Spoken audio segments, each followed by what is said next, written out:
আসছে বোঝে না সে বোঝে না সিজন 2। হ্যাঁ দর্শক, ঠিকই শুনছেন। স্টার জলসা চ্যানেল এবার দর্শকদের আবেগের কথা ভেবেই ফিরিয়ে আনতে চলেছে এই ঐতিহাসিক ধারাবাহিক। আজও বহু দর্শকদের মনে গেঁথে আছে বোঝে না সে বোঝে না সিজন 1 এর স্মৃতি। কেউ বলতে পারেন না অরণ্য পাখির প্রেমের গল্প, কেউ আজও মনে করেন সেই হাসি কান্নার মুহূর্তগুলো যা আমাদের চোখ ভিজিয়ে দিত। দর্শকদের হাজারো অনুরোধ, ভালোবাসা আর চাহিদার কথা মাথায় রেখেই আবারও শুরু হতে চলেছে বোঝে না সে বোঝে না সিজন 2। এবারও কি থাকবে সেই আগের রোমান্স, ভুল বোঝাবুঝি, নাকি কাহিনী গড়বে নতুন দিকে? আসুন একবার ফিরে দেখা যাক সেই ভাইরাল কিছু মুহূর্ত। সবার আগে বলতে হয় অরণ্য আর পাখির প্রথম দেখা।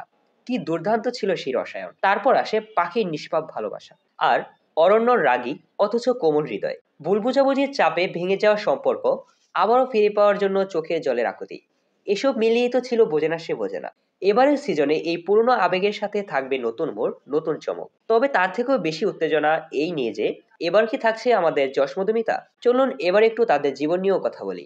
মধুমিতা সরকার, যিনি পাখি নামেই বেশি পরিচিত, তার অভিনয় জীবনের শুরু হয়েছিল অনেক আগে থেকেই।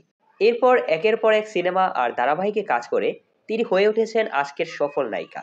অন্যদিকে যশ দাশগুপ্ত, অন্য চরিত্র করে তিনি হয়েছিলেন বাংলার হার্টথ্রব। এরপর সিনেমা, রাজনীতি, ব্যক্তিগত সম্পর্ক সবকিছুতেই তিনি থাকছেন চর্চায়।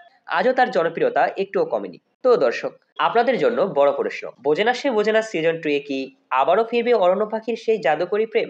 আপনিও কি সবার মতো অপেক্ষায় আছেন? কতটা এক্সাইটেড? আপনার মতামত কমেন্টে জানাবেন। আরও এরকম এক্সক্লুসিভ আপডেট পেতে আমাদের চ্যানেলটি সাবস্ক্রাইব করে রাখুন। ক্লিক করুন পাশে থাকা বেল আইকনটি। আবারও খুব শীঘ্রই হাজির হব নতুন কোনো আপডেট নিয়ে। ভিডিওটি শেষ পর্যন্ত দেখার জন্য আপনাকে অসংখ্য ধন্যবাদ।